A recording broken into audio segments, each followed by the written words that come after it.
So injectors in and out now 3 times, but that's cars. Nothing ever is easy. So let's kick it in the guts, see if there's any leaks. I've just primed the key, no leaks so far. So let's give it a go.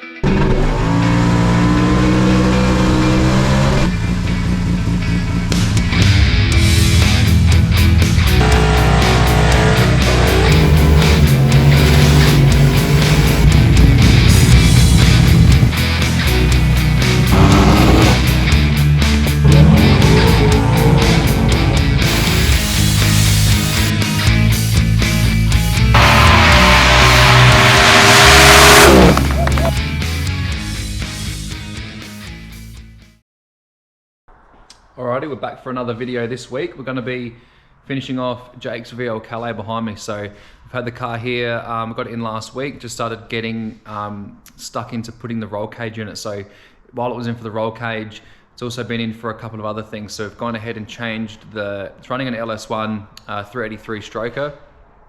He's gone ahead and raced it just NA recently. It's a nitrous combination, but just raced it NA.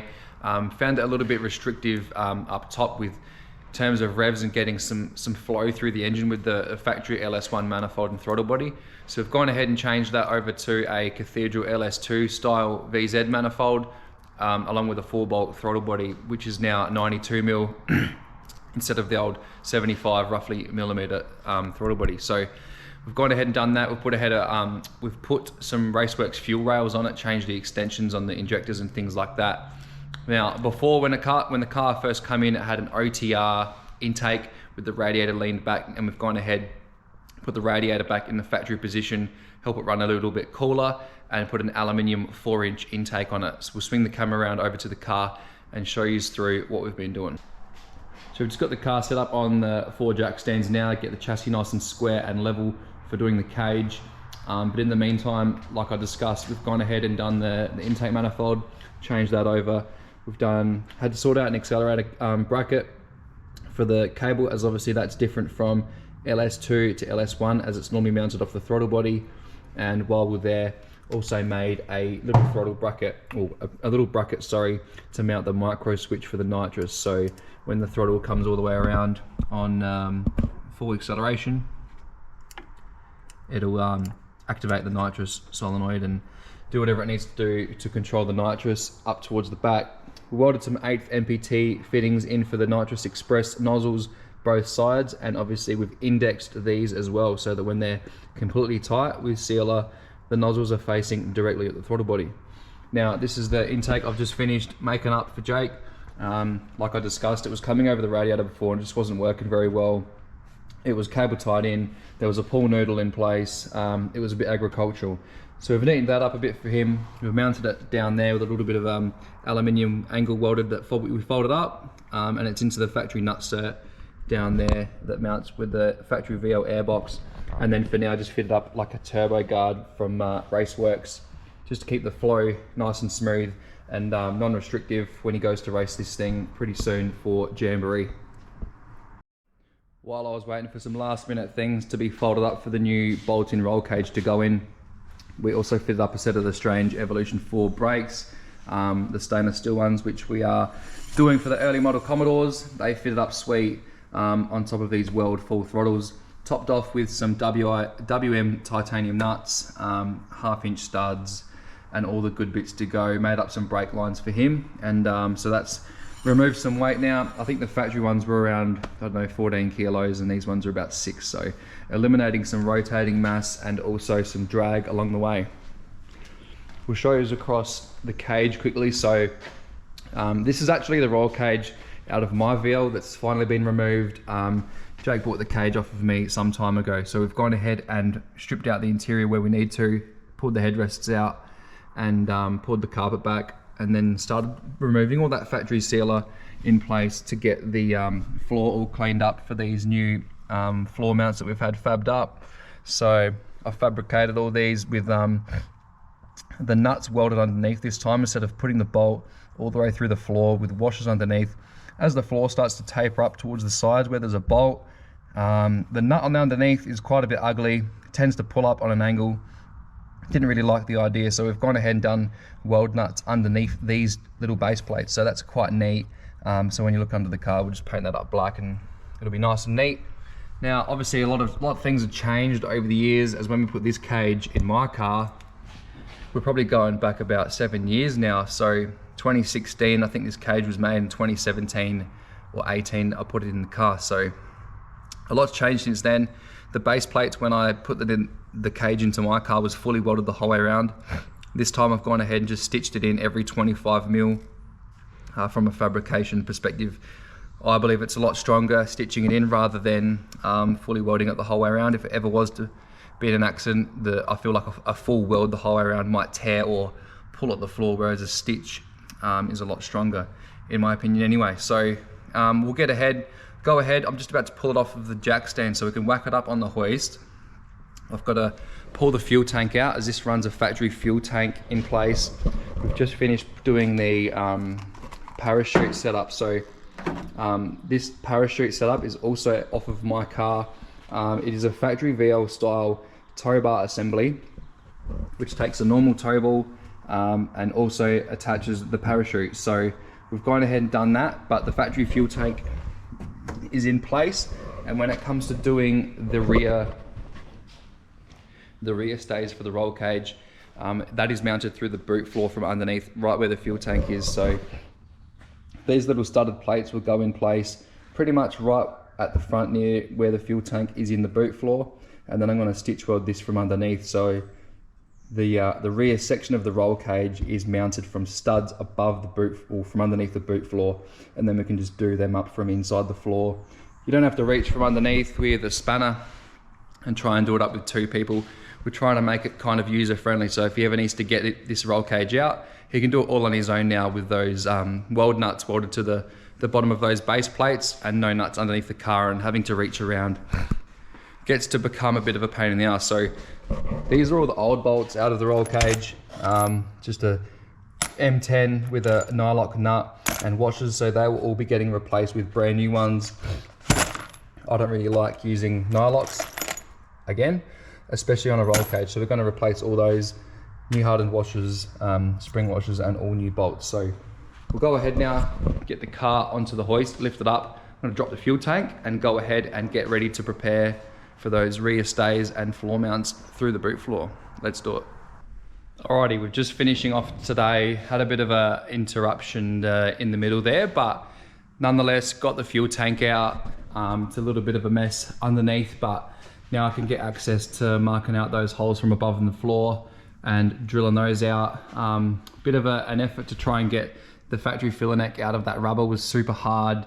It's been done before obviously, but I don't think this tank is originally out of this car, but the fuel hose has been replaced that goes to the filler neck at some stage. But it's all ready to crack and split, and I don't think it's fuel hose, so that's rock hard, filthy black. And so I'll probably get some new hose in the morning for that, and also the ones going to the little, I don't know what you'd call it, like the breather for the filler neck, for all the emissions and shit like that. So we'll replace these hoses, as they're pretty hard to, and they if you don't, they'll end up splitting anyway and then stink. So being on our E85, we'll get these replaced out, and I'll do that tomorrow and move on with getting the holes drilled for the rear stays on the cage and move along. We'll see you all tomorrow. Alrighty, back again today on Jake's VL. So I've skipped a little bit of filming this morning, as pretty much just wanted to get some shit done pretty quick. So we got to get this car teched within the next week or two, as Jamboree is within about, I think, 2 weeks from today. So yeah, head down, bum up. I've just finished cleaning up all the mounting base plates that the cage mounts to, sanded those, acetone, degreaser with wax and grease remover, and painted those in a satin black. It's turned out really good.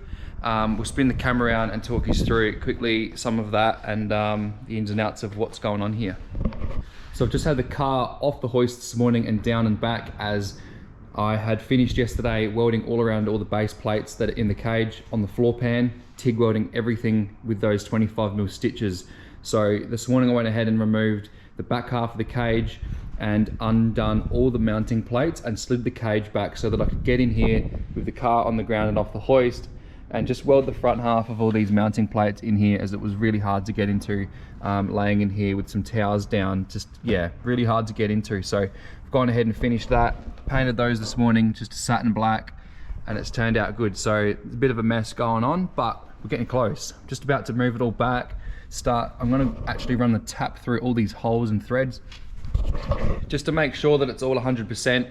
I've got a thread chaser, so why not? I figure once you start putting the cage on, if any of these bolts start to nip up, or there's any dirt or paint in there and it starts cross-threading a bolt, it's gonna be a bad time. So we'll clean up all those threads, start putting the cage together.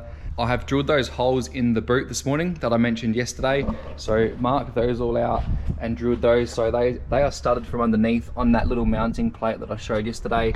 And I just cleaned that up. I don't know if you would be able to see it, but cleaned those up. I was gonna weld them to the floor from underneath, but I just chose to leave them dry for now. And the way they are, if you ever need to remove the cage in this car, the same way it was in my car, you never have to remove the boot section anyway. So because the fuel tank was going up from underneath afterwards, I didn't want to have that flapping around, but it's never going to have to come out. So if he needs to, it can come out in however long time, and the tank can come out if he wants to remove the whole lot. But I just didn't want to go welding to the body of the floor or the boot floor and then have to cut it all out later on at some other date and mess up the floor pan. So anyway, we're getting there. Still got the tank out, like I said. We've got to put that all back together yet.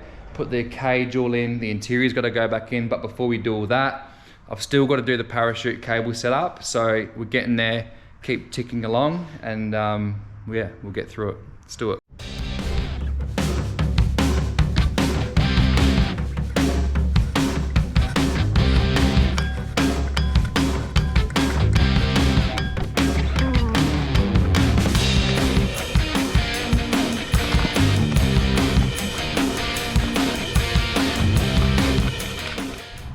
Already back with a little more today on Jake's VL, so I can't even remember where I left off yesterday, but I haven't been filming heaps this morning, just battling really bad hay fever and giving me the sniffles, and it's just crap. So this morning I've gone ahead and finished off the cage. So the cage is all in and done for good, all the bolts, washers, nylocks, that's all done. I went ahead and finished off his parachute setup. So we mounted the parachute, but we needed to do the cable, so I've gone ahead and done that. We'll show you inside the car and talk you through that. So I also gave the whole inside, all the carpets, a complete shampoo, front and rear. That side over there had a really dark black oil stain. I mean, it's still there, but it's a lot better. So you can see obviously where the seat has sitted, that it's obviously damaged from the sun and that, but that turned out sweet, smells really good. Just about to get ready. The interior can probably go back in real soon. I'll come around this side, show you quickly the parachute cable. So I've run it through and under the carpet this time. So it obviously will run under the back seat, and I've fitted it up through a factory hole behind the back seat there, which it pushes through nicely. And then it comes through here. Put a little hole in the carpet just with the soldering iron, so it's nice and neat, and got some P clamps under there as well. I won't pull the handle, because if I do right now, obviously the parachute will go off, but fits there nicely. It'll fit between the seat and his console, and you can push it all the way down without the lever hitting the console. And I just trimmed the thread back on this side as well, so it wasn't overhanging and it didn't collide with the console also. So carpet cleaned up pretty good. It's obviously going to get messy racing it, but we're getting close to putting this thing back together in the interior. Like I mentioned with the parachute cable, so it runs up through the back under that firewall that's behind the back seat, and then I've just cable tied it along this top crossbar in the back here, and then it flows along so it's not overly tight through the back. I drilled in it through here with a little rubber grommet, and then it just fits perfectly the same way I did mine, just between the tail light and the bumperette, runs through there. Quite tricky to drill, but nonetheless easily done. And then run it through the back and shortened the cable. So the cable was I don't know, probably another 2 meters long, trimmed it back and put that little frayed cover on the end there with a little grub screw, and that turned out well. Running the shroud parachute, nice little item. So keep ticking along. We're getting close now to getting ready to install the fuel tank.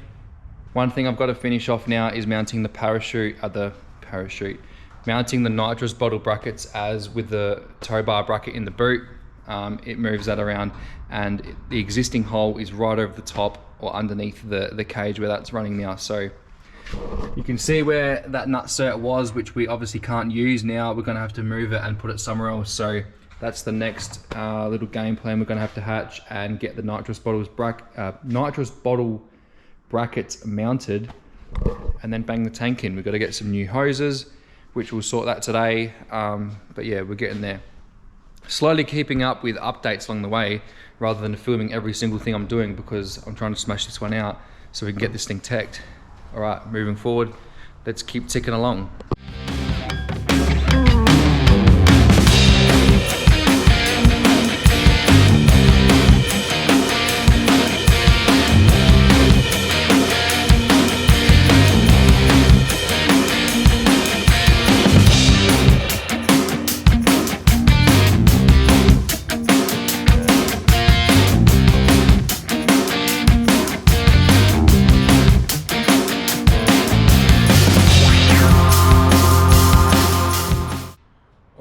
Where are we at with the VL? So we're getting close now. I just thought I'd update you as I'm going along with this thing. So just finished putting the rest of the bits and pieces back together this morning. We'll start with, I guess, the interior. Back seat is back in. Spent some time putting the seat belts and all that nicely and neat. Headrests back in. I've still got to go in with the spanner with Dad from underneath so he can hold the other side and do up the parcel shelf bolts for the cage, but it's starting to look really good. I've trimmed up the carpet around just the bottoms of the cage feet just to neaten that up, and then tuck that all in with where the kick panels go, so that's all neat, and then put the factory carpet kick panels back on. Still obviously got to put the side intrusion bars, but while I'm working on it and doing interior stuff and bits and pieces, it's just a lot easier. What else? So obviously finished off the carpet and the seats. I'm leaving the front seats out just for now until I've finished off pretty much everything. I've still got to finish off putting in the harness, which I'm probably going to pick up tomorrow morning from Outlaws. Just a Simpson, I think it's a 5-point cam lock style harness, so we'll whack that in. This morning I also went ahead and finished off the nitrous bottle brackets. Now obviously with the cage in place now, the bottles used to be over here where you can see the nut certs, and the cage was in the way, so I had to move that over. And with the factory fuel tank, these are all high spots, but these low spots are basically where the fuel tank rests against, and I didn't want to go drilling any more nut certs or putting any more bolts through the floor. So I just trimmed up and fabricated some 3mm flat bar, which is about, I think it's 16mm wide, drilled some holes in it and TIG welded that all to the tow bar / parachute setup. So that's all done. Shroud parachute's done. I've also gone ahead and fitted up the fuel tank, so that's all in there now. All new hoses up to the filler neck. Had to replace the hoses that go to the filler neck because it's a little bit funny. They were done out of clear water hose, and over time the E85 has just killed it and it went really brittle and hard, so we've gone ahead and replaced them. That's all sweet. One thing left to do now is, I don't know if I've filmed it at all yet on the GoPro, is I made an intake for his engine. So we swapped over the manifolds to an LS2 style cathedral manifold with a bigger throttle body. It's all finished bar the hole for the airflow sensor, so I'm just going to take this off quickly, drill the hole for the bung for the sensor, which I have up here, It just sits in there in a rubber grommet, and it will probably go underneath so it's hidden. So while I'm doing that and I'll take the intake off, I'm going to just lift up that radiator, slip in the rubber grommets that are missing from the bottom, and replace the pool noodle foam I've been using left over from his previous setup to put in the new radiator mount kit. So we'll go ahead and do that now, and then that is another job done. Basically then I just got to fill this thing up with fuel, check for leaks and see if it runs. So it's been not fired up yet, or any fuel ran through the rails or anything like that. So it'll be good to see if there's any leaks, test that out, but I don't think it will idle, as this throttle body has 0 holes drilled in it, whereas the previous one had a fairly big hole drilled in it just to get it to idle. So that might be something they have to play around with the tune and whatnot, but that's out of my hands. We'll keep chipping away at it and get this thing ready to be fired up.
Got those Nitrous Express nozzles indexed nice and perfect, and what I mean by that is these 1/8 NPT fittings are like a taper. You do them up until they basically stop going up, and I've used some sealer as well, both sides, and you can see that the jet or the nitrous nozzle is spraying directly, perfectly at the throttle body.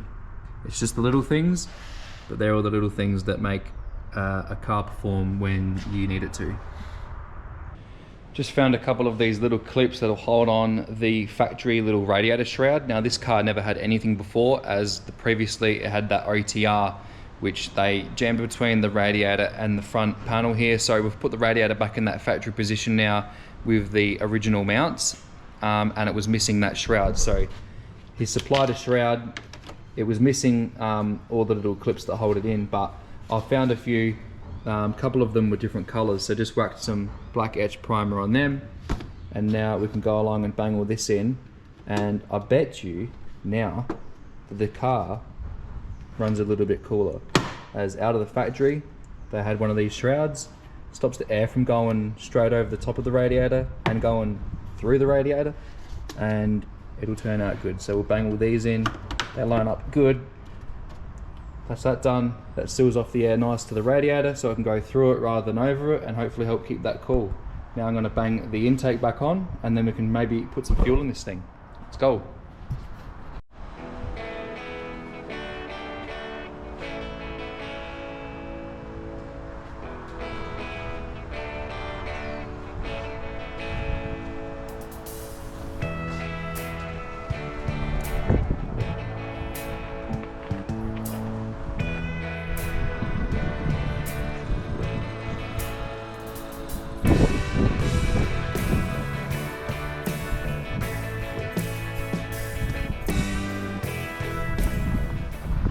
Alrighty, nearly at the end of the day, and I've come across a bit of a hurdle. As you can guess, I primed the fuel system as a bit of a safety check, and of course, yeah, we had fuel squirting everywhere. Now, this brought back a little bit of deja vu for me, because I've been down this path before with these manifolds on these engines. So I'm going to spin the camera around and talk you through the shit I'm going through. So anyway, we've changed the fuel rails to suit this is a VZ Series 1 LS2 manifold, so still cathedral port, so it suits cathedral heads, but the throttle body is the 4-bolt pattern, so that's why we've changed it to the bigger throttle body. However, it suits a 3/4 length injector, which we have done. This is a short injector with a short spacer, which makes it 3/4. Now, it's got the correct O-rings in it, which are 14 millimeters, which is what it says online, is what it needs to suit. Now, I'm going to try and leave the torch here and show you, if I come up to the injector, I should not be able to come up to it like this. It's going to be hard for you to see. If I leave that there, can you see if I go like this, up and down, I can pull that cup all the way up, and then I can pull it down like this. See how far I can get that down? Now if you look from side on, I'm not sure if the camera will show this, but the green O-ring's now hanging out the bottom of the fuel rail, and of course then fuel squirts everywhere. So this brought back an issue. I had exactly the same problem with my VL. I even changed to a taller extension, but then it makes the injector too long. So that's what he actually had on his car, was these little injector spaces which make it up to full length, which is then of course too long. But what I did to fix it was, I don't even remember what these are. I feel like they were an Aeroflow bulkhead washer, or I don't know even where I got these, but they're aluminium. And this is what I did on my own car. I filed these out a little bit bigger than this to suit the bottom of the injector. And then the injector slides through this. The O-ring goes on the bottom of the injector, and it stops the injector sliding up and down. So I've done the other side already, as this is the side that was pissing out fuel everywhere. And you can see down there how the washers sit at the base of the injector and stops it traveling down any further. Now if I come up to these injectors and try and wiggle it, it's quite firm, so it's holding in there nice and sturdy. Can't pop the O-ring out the bottom of the fuel rail and make a mess. So I'm hoping this fixes it. If not, back to the drawing board. We'll try and get some bigger injectors or something, but I'm pretty confident that this will fix it. Always pays to have spares. So I had an injector O-ring box with old ones in it, and this will get us going and back on the road. So anyway, that's cars, but handy having this shit laying around. Wait until he gets the bill for this one. Whew. Last try. Had the injectors out again because they still leaked even after putting in the little washers. Turns out the top O-ring, even at 14 mil, is still not enough. So it pushed past the seal. I still had those a red O-ring from when I did those little washers on my injectors. So I've put them in there and they're super tight to get in. I think they're about 15 mil. So I've tried them, put them in again. So injectors in and out now 3 times, but that's cars. Nothing ever is easy. So let's kick it in the guts, see if there's any leaks. I've just primed the key, no leaks so far, so let's give it a go. I don't even know if it'll idle because of the throttle body, but yeah, let's give it a go.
Managed to get it to idle. It's a little bit fluffy here and there, but seems pretty good. No leaks. Sounds good. Onwards and upwards.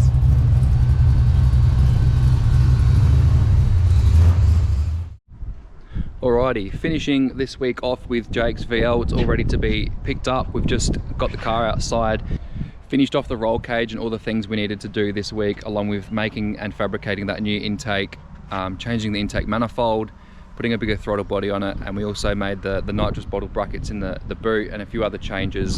Set the anti-roll bar up and obviously stripped that interior, fitted that cage and put it all back together, fit up some harnesses, and now it's ready. He can pick the car up, take it. He's got do a few more changes this week before we race it next weekend at Jamboree, so it'll be interesting to see how it goes, but at the moment the converter's a little bit loose and a couple of other small things which hopefully he can get changed in time. But for now, let's take a look at the VL, how it's turned out. We'll do a quick walk around. I'll get the car out in the sun for some pictures and videos, and we'll wrap it up there. Let's have a look.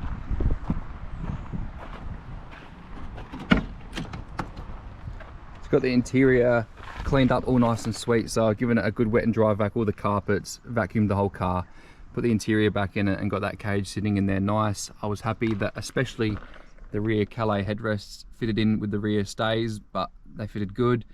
Yeah, it turned out really good. Managed to sneak in that little parachute handle down there beside the seat without cutting into the console or anything like that, which is really good. And just topped off that with the Simpson harness. So eventually the car will probably get a Kirky seat if it's not an issue with this seat, but for now we're just leaving it like this because one, it's comfy, and two, it was easier in the scheme of things to rush. We didn't need to add any more things into it. So I've got the side intrusion bars just out for now while we're moving the car around, and he's got to load the car up and take it home now and do what he's got to do to it this week. For ease of access, it's just easier with those ones out. We'll take a look under the boot and also under the bonnet before we take a look around the car and see how it's all turned out, especially with those strange front brakes. Just pop the bonnet. Nothing over the top. Under the bonnet, still pretty original. So it's obviously had the LS swap done to it and all the things it needs to do. We fitted up the nitrous, and he's gone ahead and done all that now with the 383 that's fitted up. So we've done this intake, it's turned out good. Like I mentioned as well, we've also fitted that little turbo screen guard which acts as a filter to filter out all the big bits, but doesn't hold back or restrict any flow, and also fitted up those little nitrous solenoids or the nitrous nozzles as well, and supplied him with some Raceworks fuel rails, modified the injector length and made those fit all snug after our issues with fuel injector O-rings leaking. We've got that all sorted. We've also gone ahead and fitted up some Coney adjustable inserts for these struts before fitting up those strange Evolution 4 stainless brakes like mentioned. So they look really good. They've tucked the wheel in a little bit. I think it's around 12 mil per side, which is a really good touch, especially if you wanted to fit a 17-inch rim in a World Wheel RC. On early model Commodores, they tend to hang out a little bit, so there's a couple of hub kits out there where you can move them in up to 20 mil, even 40 mil I think, but the 12 mil is just nice. It's not over the top, the wheels don't sit too far in, and it's enough to not want to catch on the guards even with it at this height. So it's nice and low, sits good. Just rocking that 255/60 untubbed with the Race Products floater.